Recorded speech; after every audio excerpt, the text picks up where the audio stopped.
do a podcast. We make a darn good team. It always goes without a hitch. Let's head to Twitch and go start up the stream.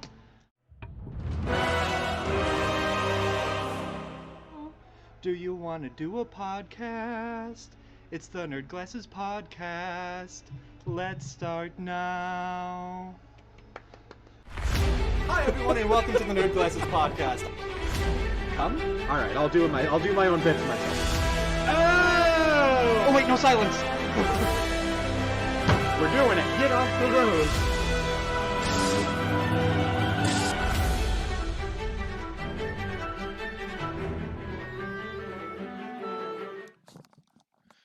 Hey Dave.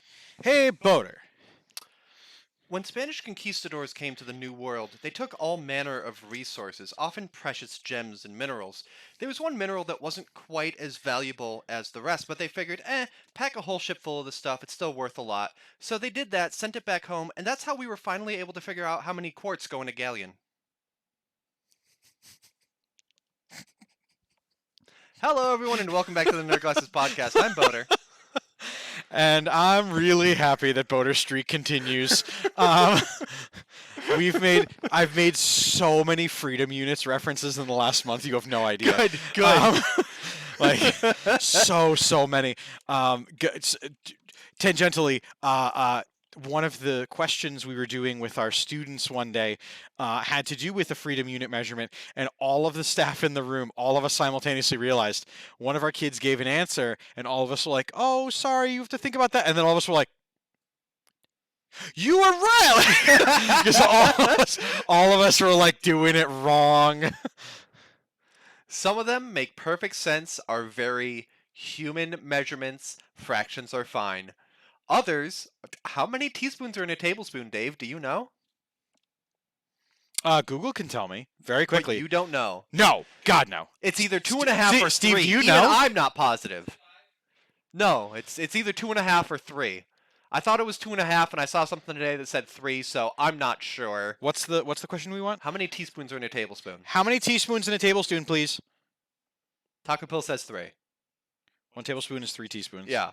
Says Siri. A lot of other Thank you, things Siri. are easily human, manageable until you want to sit down and do written math, and then it's awful again. But anyway, before we continue, we had a fun thing that we did last week here on Nerd Glasses, where people were able to use their channel points to vote for something for us to try and eat. And the options were funfetti candy corn or some sort of spicy chili chip. I forget exactly what it was. The chili chip won. So that funfetti candy corn has gotten bumped back to this week and will be going up against Sriracha Doritos. Yeah! You have a half an hour to vote with your channel points. What snackaroo are we going to have? The returning competitor, funfetti candy corn, or Sriracha Doritos. And by the way, if you do win, you get more channel points back from the people who voted for the loser. So make sure to vote. I already have because I don't want to touch the Sriracha things. So anyway, let's start off with Twitch news. It's not really a Twitch ban. Last week we talked about a bunch of streamers coming together and trying and saying that, hey, Twitch should ban gambling streams. Mm-hmm. And Twitch did us the honor of announcing that they would do so. But in among all that was a whole lot of drama that was happening with Twitch streamers. And I could try to summarize it for you, but instead I'm going to pass the floor to, I'm not sure how he would want this actually pronounced, BRDNGRG on TikTok and on YouTube, who put together this little primer to show where the Twitch drama was kind of sitting last week. Let me see, here we go. Boop. And Really quickly, I'm going to get you up to speed with how things are at 6 p.m. EST, September 20th. Ready? Not sure 3, for Audible at 2, this point, but 1, so go. you September watched this video 5th, as well, famous right? gambling Yes. and variety streamer XQC no shows shit camp. September 8th, let it the speak Queen for itself, dies. but, September 11th. September 13th, Mizkif calls out XQC for ditching Creator Clash charity event. XQC threatens Mizkif not to commit career suicide. Keep that in mind. September 16th, XQC and then girlfriend Adept explain why they weren't at shit camp. September 17th, XQC and now ex-girlfriend Adept break up on live stream? He's wearing a heart rate monitor the whole time? What? In a now deleted tweet, Cutie Cinderella, host of shit camp, calls XQC a misogynist. A lot of streamers don't know what to say. September 18th, Slicker scams all of Twitch for $300,000 to fund his tennis betting addiction. Oh, and also GTA 6 leaked. September 19th, a bunch of the biggest streamers on the platform, Pokimane, Mizkif, Ludwig, and XQC, start showing interest about removing gambling from the site. Wait, why is the music picking up? Sensing that his entire livelihood's about to be stripped from him, A-Train pulls out every single receipt. Mizkif is accused of sexual assault. Good Why did no one talk God. about that? Shut up, it's for blackmail. Also, Mizkif admits it and then says it was just light sexual assault. Nice. A-Train clarifies it wasn't Mizkif that sexually assaulted someone. It was actually Crazy Slicker. Not to be confused with the guy who just scammed somebody. This is a different person. What? Minx laughs at the sexual assault victim and calls her yes, a of clout course, chaser. also talked Hassan about and the Destiny agree scamming on that something. we Wasn't talked this about about. shit camp? More screenshots come out of Mizkif saying the N-word. September 20th, XQC pulls a triple reversal. He's the bad guy again. Says gambling should stay on the site and that Hassan and Pokimane are snakes. It's revealed that several members of Twitch staff have been paid off by A-Train. The entire platform's corrupt, and this just in. Twitch announces after October 18th, gambling will be banned.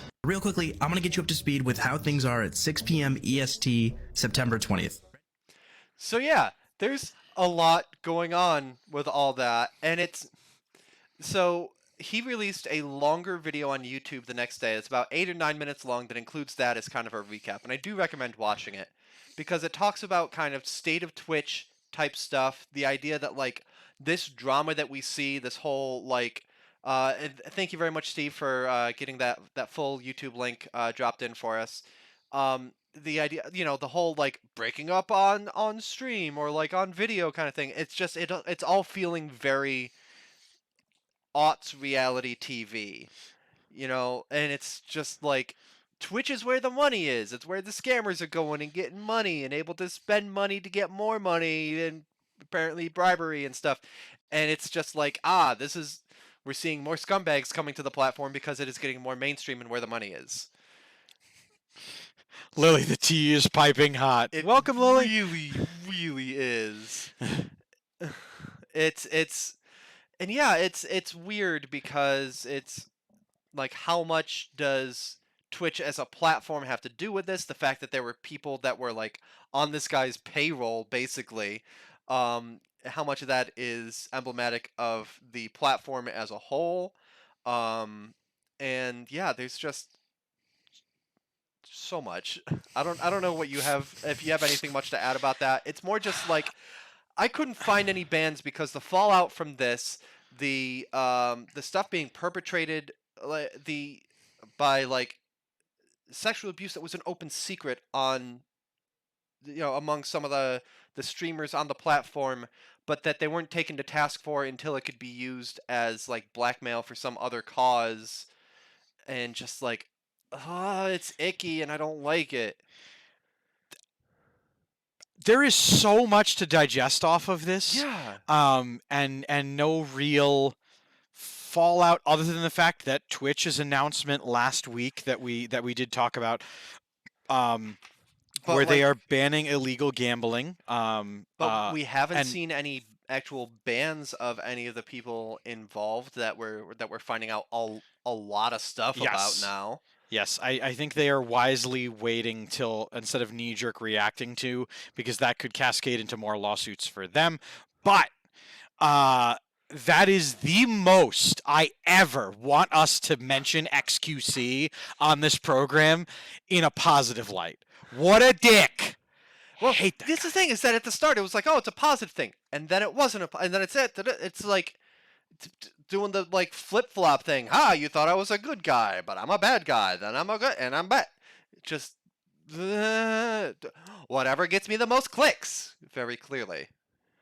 So, I don't have much to add on all that. I'm glad that I'm not part of those Twitch circles.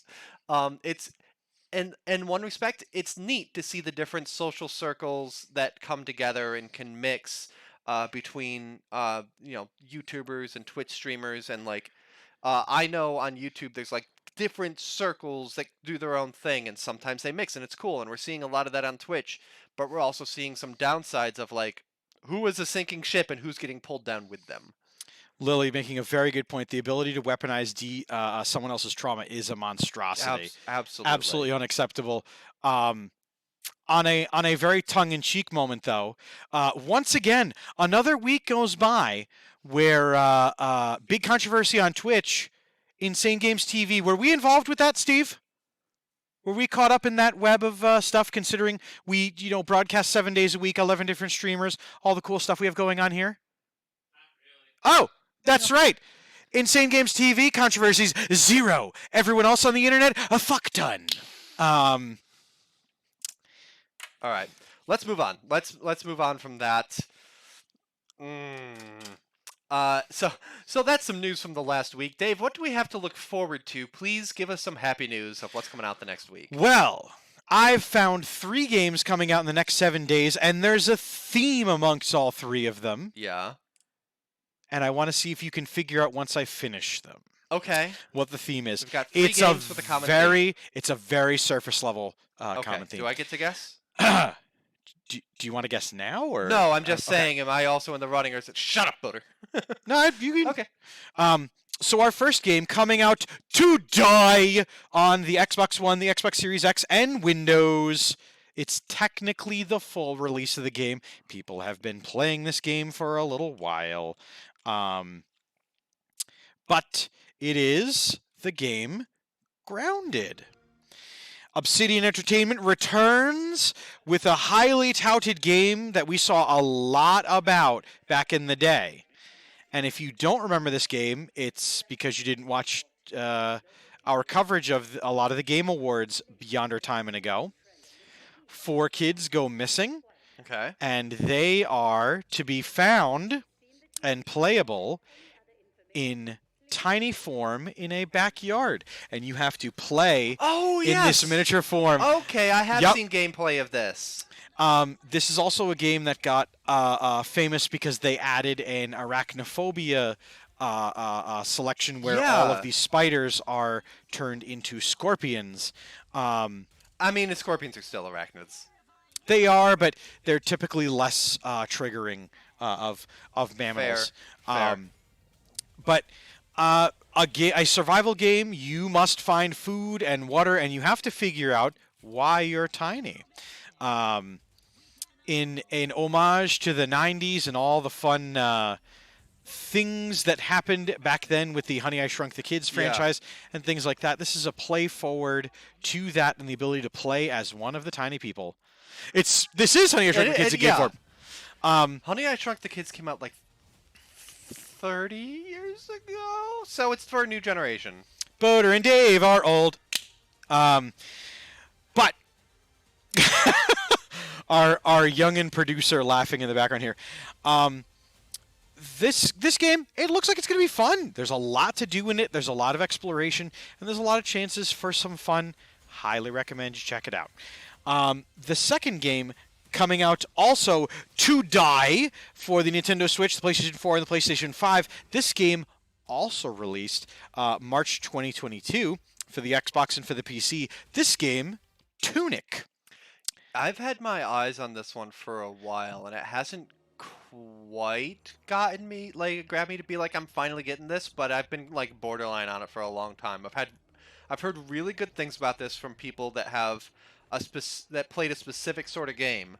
And it's a game that I didn't play as a kid, so I'm like, will it still work for me without that nostalgia factor? That's why I haven't gotten it yet. But if you've played these, it's got like Metroidvania gameplay. It's kind of Zelda. It's got a lot of really cool stuff going for it. I'm looking forward to this. The first movie came out in 1989, 33 years ago. Boom! Thanks, Taco Pill. Yeah! This game was originally developed by one man. and then started building into more things and bigger.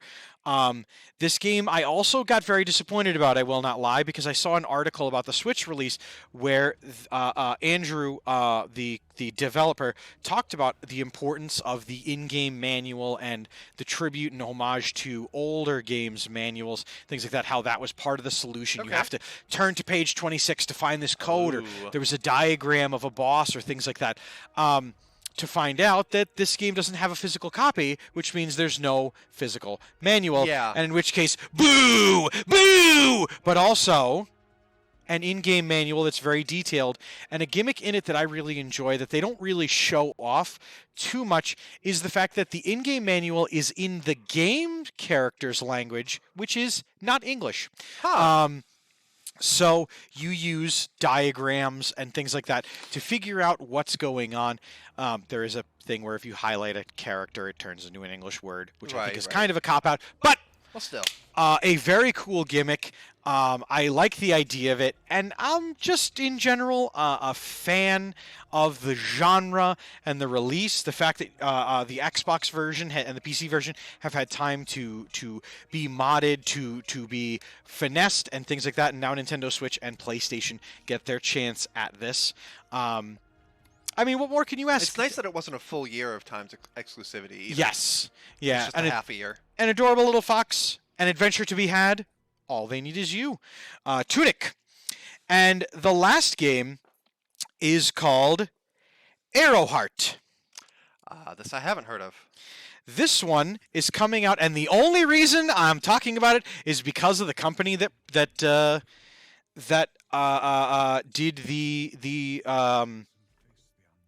producing on it. Sedesco Publishing published the game. Okay. Sedesco as a publisher, because I bought one of their games, Aria, in past times. They take games that could be borderline shovelware and allow these companies to get physical releases. Now, if you actually buy these games and play them, they're not by any stretch of the imagination the greatest game and genre-defining, the greatest stuff. But they're fun. They're fun. They're the game that you get. They're the game you pay the price for. Right. And I really like them. Arrowheart, it is the company's own words, a love letter to Final Fantasy and Legend of Zelda. And you are embattled in the middle of a war, as you do in games like these. You're having to solve puzzles, go around dungeons, and create a solution for the world. No confirmation as to whether or not you collect crystals or not, in which case it would just be a Final Fantasy clone, but that's okay. And it's like it's kind of hard to say, oh, this reminds me of such and such, when it's just, these kind of 16-bit graphics, but it's like very Stardew vibe. Yep. Even among different 16-bit kind of things, just the proportions and all that are fitting it. So From the looks of it, Pixel Heart has done a very good job. People are very happy with it. And this game is coming out on the 30th for Windows, Nintendo Switch, PlayStation 4 and 5, and Xbox One Series X. So give it a shot. Yeah. Think about it. And by the by, if we recommend a game and you decide to get it due to our reviews, or hey, look at this game, let us know what you think of it. We would love to have guest reviews done on the Pogam. So that's could you guess what the connection I forgot to between all three of the games were? Grounded, Tunic, and Arrowheart? I can't think of it. Steve couldn't either, if it makes you feel any better. And Steve had a lot more time to think about it. All of the titles this week are one word. Surface level bullshit! Yeah! Anyway, Dave, what have you been playing? What have you been watching? What have you been up to lately? Well, Phasmophobia is having a major haul and update, and can't wait to play that. When is that update hitting? Today. Today? All right. Today. So you got a week to get that out of your system before Overwatch. And And the other game that I have been playing an immense amount of, and will continue to play an immense amount of this week, is Overwatch. Because a game that I do so love and have many wonderful memories, a great amount of friends playing with me, and things like that, as of October 2nd, is kaput. Yeah. They are. The script on Overwatch has been changed in numerous times. What it is, what it isn't, what it's going to be, when it's going to be released, what it's going to look like, what you're able to do. Servers are staying up, servers are going down, things like that. It is not a pillowcase. This actually formally I thought at first that it was a pillowcase as well. So this I get that. formally was on my set, and during the Activision Blizzard business, and also the Nerd Glasses coverage of same, I ripped it off of the set because I couldn't very well fly a flag of a company that was going to do the heinous things that were going on and continue to just be like, oh, but my game. Like, no, your game's involved. Grow up. By having no side in a thing, you're taking a side. Apathy favors the oppressors. So, that all being said, Overwatch will be kaputski. There are a lot of different things you can do, but just know that all of your play, your skins, your sprays, things like that will carry over into Overwatch 2. But before the servers go down on the 2nd, you need to log into the game and just link your account to your Battle.net account, so that Activision Blizzard saves that information to carry over into Overwatch 2. All of your coins are going to carry over. The thing that I'm most looking forward to about the carryover to Overwatch 2 is that they are getting rid of the loot box system. It's gone. Okay. In place of, we are getting the Battle Pass system, which is bad. If you don't play the original, it has been confirmed that you'll be limited on heroes as you play. Ooh, interesting. I mean, at this point, everything's been so up in the air that I'm just, when the game comes out, then we'll see what it looks like. Oh, you unlock them as you go. Okay, so I mean, yeah, that's fine. The Battle Pass system I like more than the loot box system because it is not a legal form of gambling. Yeah. And more specifically to the case of this, for those of you that like gambling, awesome. I'm bad at it, so I don't do it.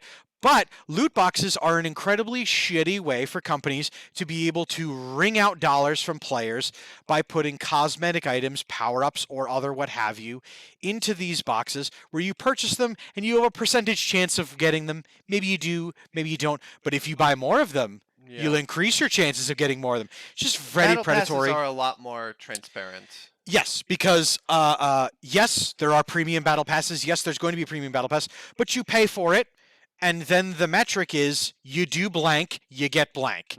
That's it. There's no random chance. There's no throw out. Yes, there's some skill involved. You have to be able to do the challenges presented and things like that.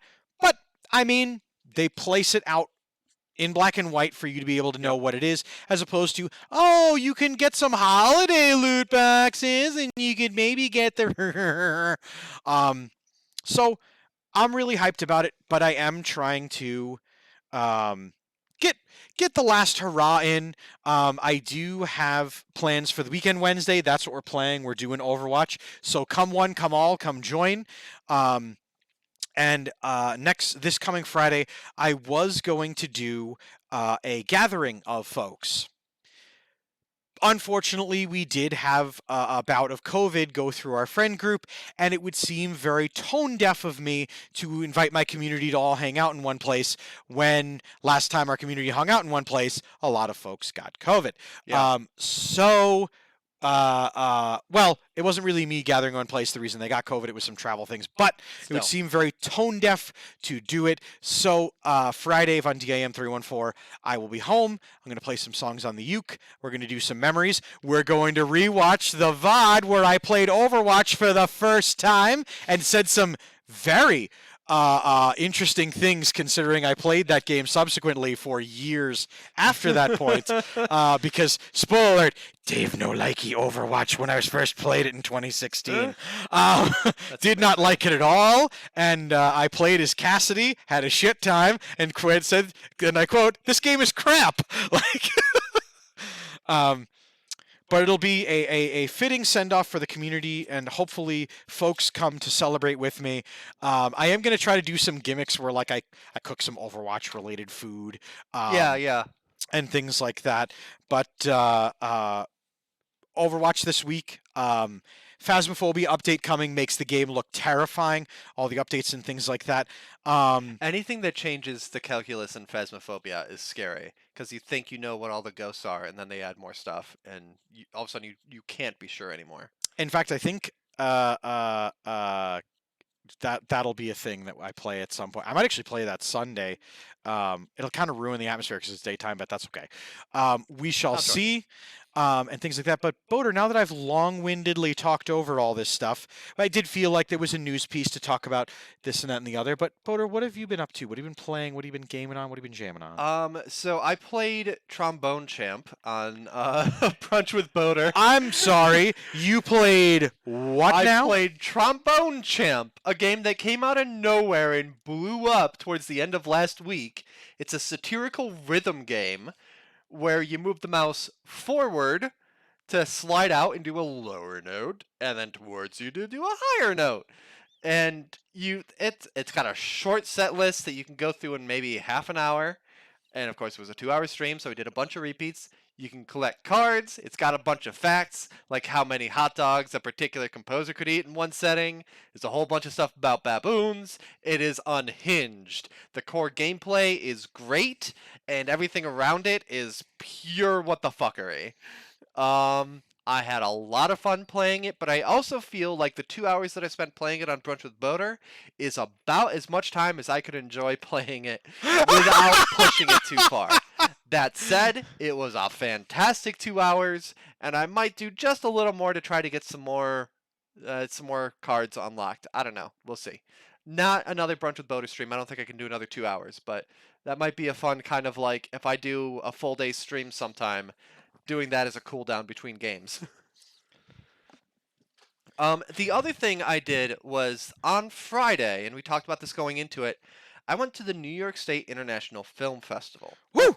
And I'd love to talk about that, but it's been a little bit. I've forgotten some of the stuff. Fortunately, we have Past Boater on the line. So, Dave, you're going to have to excuse me. I remember in talking about this that I was just talking to you, so I think we had some issues with the time circuit. I need to just kind of patch this together. Hold on. It's like a couple exposed bits of wire that I got to hold on to. We'll be fine. This is so dangerous. You have no idea. Have we put anyone through the time machine other than Steve? No, I'm not going through the time machine, Dave. I'm just holding some wires so you can talk to past me. Get it right. Okay, when I tell you... Pretty sure it's the time machine, but that's okay. When I tell you, go ahead and hit the button. Do it! Hey everyone, it's Past Boater here in Albany. Just finished up with the New York State International Film Festival, which my film Breakdown at Tooth-Rate Hypatia was going. Dave, in the future there, how's it going? Really, really well. Hoping the Breakdown film. Sorry, Past Boater. Present Steve is doing shenanigans, and I'm not quite sure what's going. Okay. It's going really well. I'm really, really excited to have been a part of the production, from funding all the way up to shoots and things. But I want to know, how are you feeling at the review? How's Anthony doing? How's everyone been? It was really good. It was cool because a few people that I know showed up. It was me and Steph. AJ was there as well, and then a couple of my friends showed up, one of whom hadn't had the chance to see the movie before, and he really liked it. And my parents showed up too, so that was really cool. There were 13 films that showed on Friday, and there's going to be another 17 that are tomorrow. And the ones tomorrow include short animations, music videos, some documentary. They split it up by genre. So tonight, Friday was drama and comedy, and they kind of mixed them up together. It was really cool. They did a really good job of kind of showing things as they came together. I want to highlight a couple of the films that I really enjoyed, and filmmakers that I enjoyed talking to after the fact. One of the first ones that showed was Under the Pines, which was a lower budget comedy about a girl who's going through some stuff, so she decides that she would like to seduce a Sasquatch. And it's told partially with just like her in the woods, like, come on, what's a girl got to do to get some Sasquatch D up in here? And partially with her talking to a therapist, unwilling, like, my sister wants me to do this, come on. Oh God, things I didn't think we'd hear Boater, past, present, or future, say on this program. It helps that it's been a long night. It started at 6 o'clock. The screenings finished around 11, and I just got out of. It was really cool. Like we went to a bar just down the road and hung out with talking was being able to talk to the organizers, some of the other filmmakers that made it there. So it's been a long night. So that's why you're getting stuff like that. A couple others that I enjoyed. The Dutchman's Pipe was a really good, really professionally done one. That one I didn't see screening online, but if you're able to find someplace that it's airing, I really enjoyed it. Very like solid, dramatic kind of thing with a twist that I don't want to say anything more about. Absolutely great. Obviously, Breakdown of 2-3 Hypatia went really well. Woo! Like a lot of people were talking about that. One of the organizers said to me after the fact that like it almost got best drama. Like it was so close, at least in his estimation, which was really an honor to hear. There was a good Q&A session afterwards where me and AJ went up and we talked a bit about the set construction. We talked about the lead up to it, how long it took after filming. A lot of good questions that people asked. My dad went, "Is it true that you kill your sister in every movie that you make?" And I go, "Thanks, Dad," because he didn't identify himself as such. Yeah. Answer the question. I did. I started off with, "Thanks, Dad." And then went, she's been in a lot of the projects that I've made, and actually, she lived a lot longer in this movie than she has in previous ones, so she's working her way up. Poor Raffles.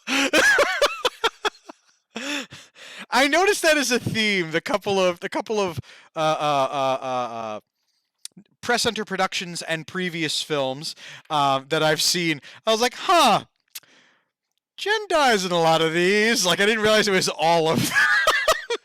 I think everything that she's been in, she hasn't made it to the end. Although there was one like Jedi one that we did where she made it just before the end. So it's getting there. So she's the Sean Bean of the She's my Boaterbug Sean Bean, filmography. yes. She's my scene bean, as you will. Love it. So yeah, that went really well. A couple others that I'm going to mention as far as who won the different awards, because comedy and drama showed tonight, so they gave the awards for best comedy and best drama. Best comedy went to Horror Derves, What Doesn't Kill You Makes You Stranger, which in my estimation was a little on the long side. It was a 30-minute film, and they did a lot of that thing where they have a gag that goes on too long and it's not funny and then it gets funny again. But it was a half hour of that, which in my estimation wore on a little bit. But other than that, a lot of fun. They had some really good stuff going on. It was kind of this idea of what if E.T. was a zombie movie? It also hurts that like I haven't seen E.T., so some of the stuff landed a little flat for me, but I was still like aware enough of it that I was able to follow along. They did some really great stuff, and they absolutely do deserve their win. Best drama went to a fantastic film called Removable. It's a 15-minute drama by Shu Ying Chung that deals with themes of sorry, there's notes coming down. That deals with ideas of Asian immigration, naturalization, a bunch of people that are trying to get their American citizenship while also dealing with threats of deportation and such. And it was just a really hard-hitting, well-made film. It's one where the director said that originally it was written as a feature, but then COVID happened. So they managed to get the crew together and do a 5-day shoot to do it as a short film, and it worked amazingly as a short film. They say they do still want to produce it as a feature. I wish them the best of luck, but as a short film, it was just so concise and hit exactly how it needed to. So they did a great job with that. Boater, chat is blowing up with yet another. So you haven't seen E.T., huh? No, I haven't. So that's added to the list of, have you seen Lilo and Stitch? Not yet. Uh, Lilo and Stitch I plan on seeing eventually. E.T. I don't care. How dare you? He is adorable. Don't. All right, I watch gotta go. Boater. There's pizza. Yeah, so this was a great time. I don't think that I'll be able to make tomorrow night, but I know that one of the organizers was really excited about some of the documentaries that they have showing. If you did not go, then again, you can go to nysiff.com, New York State International Film Festival, and see some of what the lineup was and try to check some of these out for yourself. Oh, last one I want to mention, and this is one that you can actually watch in full. It's the Mafia Game that was done by a bunch of Albany, Albany film students. Dave, you've played Werewolf with me, right? Yes. Mafia is, I think, came before Werewolf. It's that kind of game. Yep. And they did a movie that dramatized a game of Mafia. It's starting with them around the table, but then also when, night falls, here's someone running and, oh no, they get stabbed by someone, and it goes back and it's got the communication. This was a 25-minute film, but it felt like it needed that 25. It did a much better job of using its runtime. Maybe still a couple minutes long, but still did really great. It's another one that's low budget from filmmakers that are really just getting started. I'm really excited to see where they go. It was, I was sitting there next to one of my friends that I played Werewolf with a lot, and we're like, I think it's this guy. Do you think the one Mafia guy that's left, I think it's this one. Oh, you're right. It probably is that other one. And it was really engaging like that. So, That's awesome. Again, that is the Mafia Game. And I believe you can see that on the YouTube page for Fisheye Media, I want to say. But if you look up the Mafia Game and you see something that comes up about 25 minutes, that's the one to watch. So, yeah, a really great time. So, I am going to... I don't know if you had any questions, any other questions for how things went, but that's my report from Albany. I was really excited that you were able to both attend off, because I know this isn't the first screening of Breakdown of 238 Hypatia that has come out, but it is the first one that you, as the creator and gathering point of all of the facets of the film, were able to attend in person. And I'm really excited that you were able to see the fruits of your labor and represent the cast and folks at it. And sad we didn't win, but I'm glad that the other films definitely showed up with their best work too. I do not mind at all. Like, there are even if they're like, oh well, you would have been a runner-up behind Removable, I can still think of 2 or 3 more that I would have put ahead of Breakdown of 238 Hypatia. And that's not to diss what I and the team did on that movie. There was just so much great talent on display.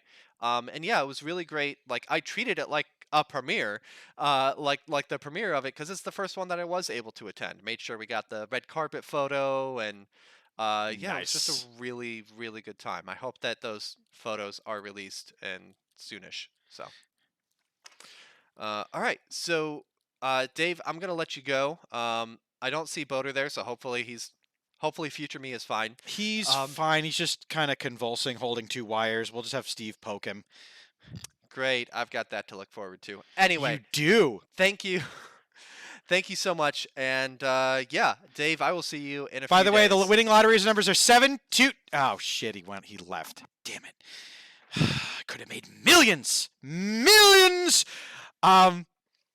So, by the way, one thing that we didn't mention was the coat that Boater was wearing there in Albany was in fact one of the costumes from the production. Hey, Sparky, how you doing? I muted your headset. Hey. All right, good. Yeah, actually, a couple people noticed that the coat was the costume piece. Others, I was like up there doing Q&A, and people asked about the costuming, and I was like, yeah, this came from this, and the coat, and I just kind of did like the, shaking to demonstrate, and people were like, oh, it's from one of those places in Crossgates. It's like, oh yeah, it's like a leather outlet, whatever, that's permanently going out of business soon. So everything's on sale and definitely not marked up and then marked back down. But yeah, mention that as well. Well, the votes are in after that riveting review of the film festival, and 53% of you voted for Sriracha Doritos. Oh boy. Using 1K channel points. And I'm really excited. Demon Dragon being the highest voter with 680 channel points. Ooh. The opposition being 47% voting for poor Funfetti Boaterbug with 500 channel points of the total I want that 899. Funfetti candy corn, but no, I gotta wait another week to be able to vote for it. So everyone who voted for their Sriracha Doritos, enjoy your channel points to be released, and here they are next week. Another item to go against. The two-time loser, Funfetti Candy Corn, which is looking less and less funfetti and more funfetic. Candy corn is for Spooktober. Okay, but like the funfetti doesn't necessarily have to be. Ooh, that's a different smell than Doritos. Steve, give that a whiff. I don't like that. Like it smells like straight up corn chips. You think it smells like like unbuttered kettle corn popcorn? It's a specific, like I could see that being a flavor of caramel corn. Where they I'm flavored caramel corn. Now I'm kind of worried about you folks because I don't smell that at all. Oh, you're gonna be delicious. By the way, folks, for your sensory needs, here goes the taste test.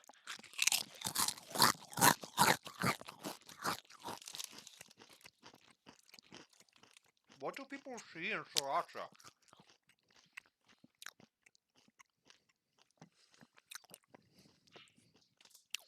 What? I don't like it. It's definitely sriracha flavored. Yeah, I don't like it. I don't. I'm gonna have another one. What do people see in sriracha? I've never had anything sriracha. Now I have. What do people see in that? Oh, it's so good on everything. You know what's good on everything? Frank's Red Hot. I put that shit on everything. I don't care if it's a marketing thing. It can also be truth.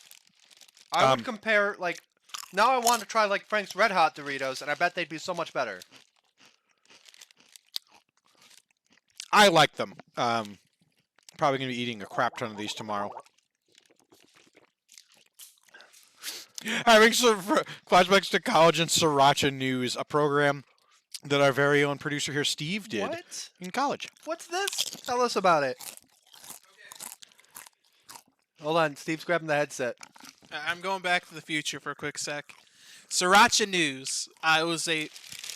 In my TV studio class in college, we could make our own news thing. My buddy Dustin thought it was a great idea for us to, before each news story, take a spoonful of sriracha and just down it. And Okay. it went so bad. After the first spoonful, I got a really bad case of the hiccups, and I just crumpled on the desk, hiccuping. No. And Brandon, the champ he was, just kept going. Kept going, yeah. And he actually took the bottle and just squirted it into his mouth at the end. Oh. And yeah, I hope Dustin got a good grade for that. We never heard about that. I'll have to ask him about it. Oh boy, Steve, I have a quick question though. While I still have you on camera, does this count as an extra one for the count, or is it same episode, so same amount of count? You get one more. Okay, cool, great. Thank you, Steve. Those goddamn Sonics. Eventually, it's just going to be the screen. Like, and now we go over to a picture of Screaming Sonic, a collage of Screaming Sonics with Steve's voice underneath. Ugh. By the way, I hope you guys are enjoying the new format and the stuff that we're doing. Let us know, is this working for you as a program you tune in for? Because, I mean, you're tuning in, you're chatting with us. We would love to hear your input, things like that, because I love the fact that the three of us here in the studio and anyone on Insane Games TV has a lot of stuff going on. And we love to talk about it, but sometimes if we're doing a game stream or something like that, there's just not space for it. So I love that Nerd Glasses has become a space for all of us to kind of explore in the different directions we're going into and talk about that stuff, both personal and I-statement news and things like that. Okay, Dave, do you want to hear about NFT garbage?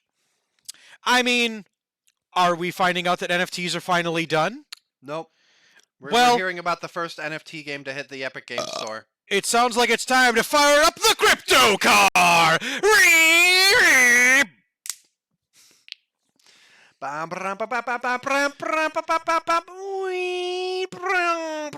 Okay, anyway.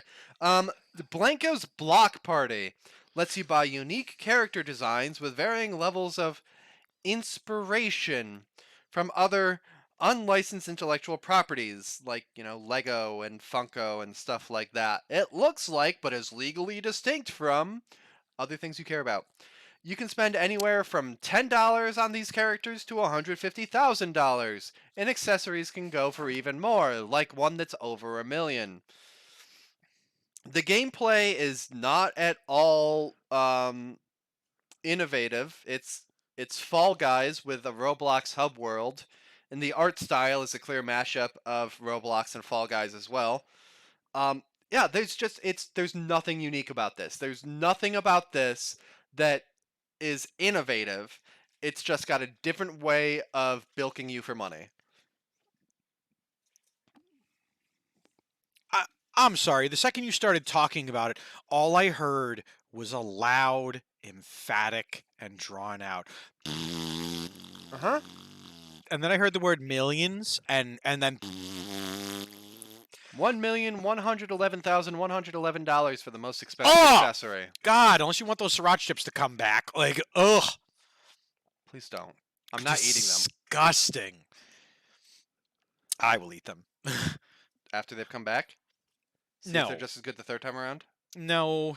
Okay. No, my students do that, and I have to stop them. It's really bad.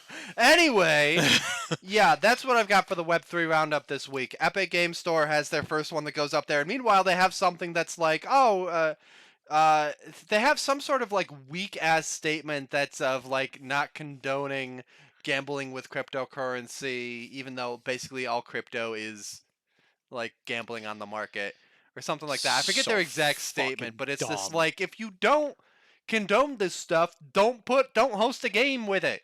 So dumb. But Epic is like, we'll take So your money. dumb. So dumb. Little bro. Epic Games. Little bro. You don't need it. You don't need it. You're You too have good for her. Fortnite. You're too good for her. You have Fortnite. Raise your standards. You have Gears of War. You don't need NFTs and crypto and bullshit. I understand you're going through a rebellious phase, but take it from us here at Insane Games TV. Don't do it. Just don't. Don't do it. I was going to see if I could find the exact thing that they said on there, but I cannot find it quickly. So, Babo, would you be so good as to roll around the crypto car back to the smoldering pile that it's in? What else can I help you with?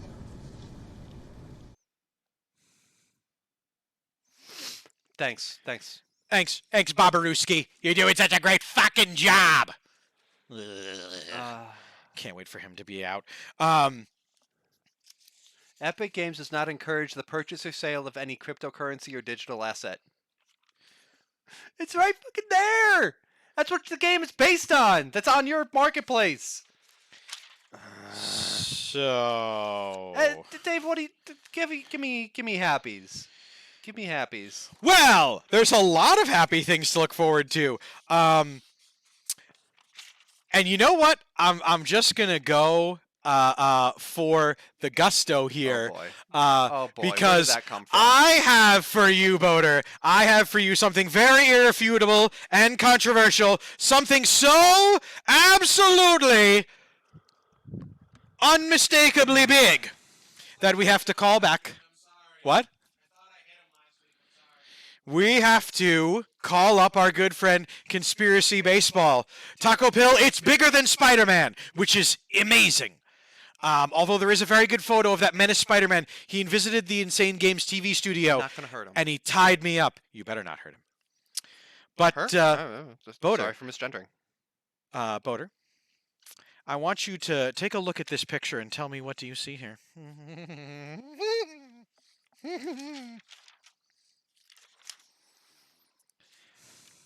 Do you recognize either of the two men in that picture? I recognize Kojima. Yes, that's Hideo Kojima. In the middle, a Ludens, an astronaut of sorts. Yep. And on the on our left there, do you know who that is? I have no idea. Why, that would be Phil Spencer, the head of That Xbox. would have been my guess, but I've never actually seen Phil Spencer. Ooh, Phil Spencer visiting Kojima's studio. What could it mean? What could it be? More Silent Hill? We'll never know. But we will find out, because I bet it has everything to do with the fact that Xbox is getting an exclusive Kojima Productions game. Yep, which we already knew. And I'm willing to bet that they were just inking the deal, or Phil Spencer Which is coming all in. perfectly normal stuff. Why are you all conspiracy about it? Because it could be Silent Hill, possibly, maybe, sometime, somewhere. So look out!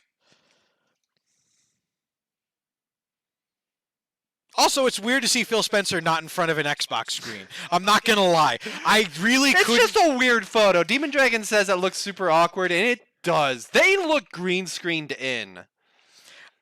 What makes me laugh about this is, once again, like, I saw that picture on Kojima's Twitter feed, and I literally was like, ooh, Kojima news! And then I looked and I was like, who the hell is that guy? And then I was like, looking closer, and I was like, oh, it's Philly Spencer himself. I was like, but he's not at an Xbox announcement thing with a big old Xbox logo behind him. I didn't know they let him out of the cage. I didn't know they let him out of the boardroom either.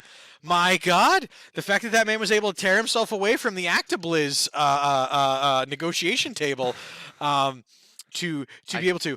But I cannot properly throw a baseball right now with this shoulder. That's all of our conspiracy Save. baseball news for this program. Actually, one thing that we do want to do, we like to highlight some local talent, and we're gonna see and we have done this in the past, by Yep. the way. We are still wholehearted endorsers of Varia, local St. Jude's teams, friends that are streamers and things like that. But Nerd Glasses has now officially gotten ourselves into the esports game. and by that I mean we know someone and we're super supportive. We know a lot of people on this We esports do. team, actually. And so we're super excited that the Nerd Glasses are now going to be doing potential group coverage of SUNY Empire Esports. We're joining the flock, baby! Actually, we didn't do this with the trailers, so presenting in Nerd Division! my sister helps runs the Empire Esports in coordinating all the teams and everything like that. She put together this video and just really wants to kind of get that out there because she's really proud of the players and the teams that are coming together for this year, and she should be. There are some great teams coming out of Empire State College right now. And we've worked with some of them before. These are some people that have joined our St. Jude team in the past. But even then, just it's really great seeing this kind of thing. And are we going to be able to look forward to more regular coverage? I hope so. But it's the kind of thing that we need to work with Rafe Wolf on and see what we can do. But we'd love to, kind of be able to report on how these teams are doing, getting some sort of like, even if it's a part of our segment just here, it's local news coverage, and we want to provide that. So, and I say local, it's with ESC being like an online college. The students are actually kind of everywhere, but still, SUNY Empire does have a local campus here in Saratoga they Springs. do. Yes, they do. A lot of the students are remote though. A lot of the esports members are, but Totally it's- fine. Yeah. Oh, absolutely. And I've heard like some great things in their participation in on-campus stuff. There was a conference I think over the summer, or it was like the end of last semester, that just Hey, look like at Steve. there was like excess. There was more representation from the esports athletes than there were from other segments, and it was just really cool to see the engagement there and see the pride. So anything that we can do to kind of to follow and say, here's how the teams are doing, here's some awesome stuff that we've seen from them. So we're looking forward to bringing that kind of coverage to you guys more in the future. SUNY Empire Esports. Move over, Nick Merckx. Take a hike, dickbags in the Call of Duty League. SUNY Empire's taking over.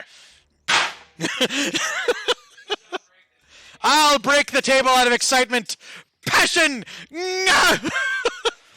Well, at least we have eye protection, the aforementioned nerd glasses. But really excited to have a local esports team that we know many of the members because of St. Jude's Play Live, and just super fun. And we're definitely going to be hopefully collaborating, if not just flat out stealing things from them and then covering it. It's fine. We are a program of great integrity.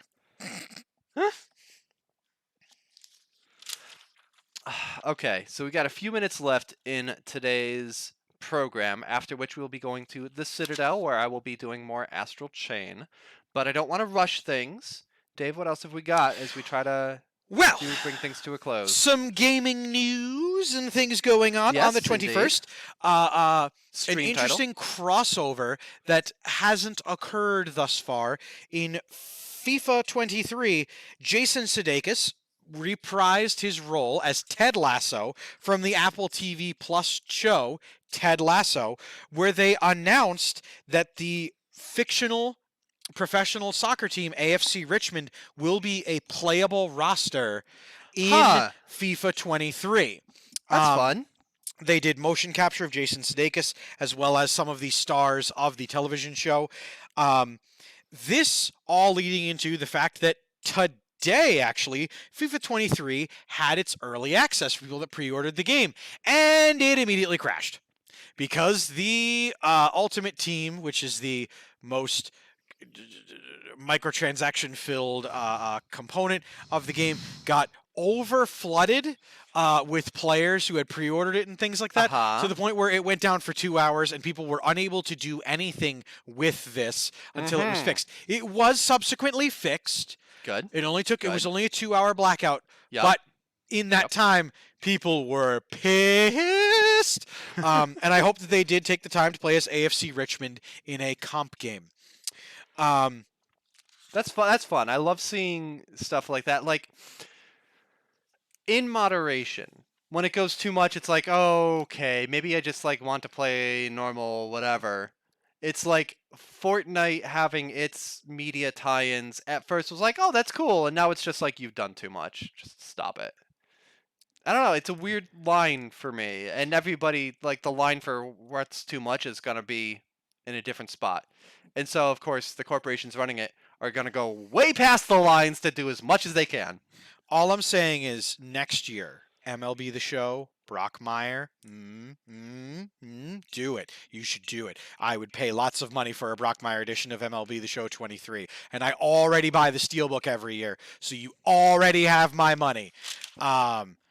Bring on Jim Brockmire to MLB. Bring him on to Madden, too. Screw it. Why not? Let him Go for it. He's a sports commentator in a television show. It's hilarious. It's very raunchy. It's in fact the raunchiest thing I think I watch, just on average. But you should definitely check it out, and they should definitely include him in. Dave, Yes. I forgot to mention a thing I was watching. Oh. Andor. The new What? Star Wars show on Disney Plus. There's a new Star Wars show on Disney Plus? Yeah, they dropped 3 episodes of Andor last Wednesday. Following Cassian Andor from Rogue One. It's kind of like backstory prequel for him. I'm enjoying it. The first couple episodes are kind of slow burn. The third one kicks in, so it makes sense that they dropped all 3 at once. But the first 2 are laying down that careful groundwork, and I'm enjoying it. If you gave 1 episode of the show a shot and you're like, I do recommend giving it that 3-episode try. And if the third one doesn't do it for you, well, not every Star Wars has to be for everybody. But I all of a sudden realized, oh my God, that's a thing. So yeah, I gotta see when they drop more episodes. But Should I try to watch it I would say so. in the not amount of free time I definitely don't have this week? But so you're saying I'm it's kidnapping you. And Okay. we're going to watch So- some Andor, and we're going to play some Prey, and we're going to watch some We Are OFK. And I'm going to bring you back 2 days later, and Claire's going to be like, where was he? And I'm like, don't worry, he had fun. And you're like, help. So it looks like I have some free time in December. You told me October last time! Give me your calendar. I'm going in with a marker. A big fat thing that bleeds through. Anyway. Speaking of big things that bleed through everyone's gaming time, that's right. If you watch any Ew. amount of live content creation, you have played along with a streamer playing Jackbox. And I know what you're thinking to yourselves, ain't it about time we get more Jackbox games? And that's right. It's today. Those wonderful folks at Jackbox Games once again get the Nerd Glasses bump because they waited to today to do the announcement for when the game's coming out. And here it is, folks. Happy to oblige. Officially, Jackbox Party Pack 9, featuring Fibbage 4, Quicksort, Junktopia, Nin Sensory, and the reality TV game Roomerang, which we definitely have to get Dan to play. Because it's genuinely like an IRL reality TV show. Oh boy. And I know that happens to be a genre that Dan excels at. So we definitely have to pull him on. This game comes out on Thursday, October 20th. Pre-purchase now on PC. Nice. And the rest of the consoles, the pre-order is coming soon. Geez, that's $225 worth of Jackbox. I know. I have bought every single one of those, and I really enjoy playing Jackbox games. I also really like that they have finally added, the ability to kick players. Oh, thank you. And I really, to be honest, would just like the fact that after like the third one, they added your ability to mute people, what they were saying, so that little really cute kid that thought he was really funny because he was going to throw around inappropriate words in his stream. Go away. No one likes you. You're not funny. Anyway, that'll do it for Nerd Glasses tonight. I do want to wrap things up because Astral Chain goes fucking forever some nights. So, if we're able to. September 29th, Ed Sheeran X Pokemon. The single is coming out called... Anyway, can't read my handwriting, don't know what the title is, but the next Ed Sheeran X Pokemon joining Post Malone, Katy Perry, and having Pokemon-themed music coming out. And 29th, available on Spotify and so many other things. Ed Sheeran getting the little bump here at the end. What can people expect on Citadel next, Butter? Citadel, we are still trying to get our way through Astral Chain. Last week's stream went a really long time. Hopefully this one won't be quite as long, but we are working on trying to finish up the game before the final broadcast of the Citadel on November 1st. So pop on by. We're going to play the game. We can reminisce a little bit about some of the fun that we've had on on the Citadel and figure out maybe start thinking about what we want to do for a final stream. So in the meantime, thank you so much for watching the Nerd Glasses podcast. We are here every Tuesday at 7:45 Eastern, coming with gaming news and other cool nerdy stuff that we've done during the week that we love to share with you, and we love to hear back from you. Make sure that you join our Discord for the channel down below and hang out in the Nerd Glasses section there. Drop us topics, see the table topics that I'll make it every week, stuff like that. And of course, just make sure that you're following. And if you've got that Twitch Prime subscription, make sure to spend it right here at Insane Games TV. And we will see you next Tuesday at 7:45. I've been Boater. I've been Dave Mann. This has been Nerd Glasses. We'll see you next time. Bye, everybody.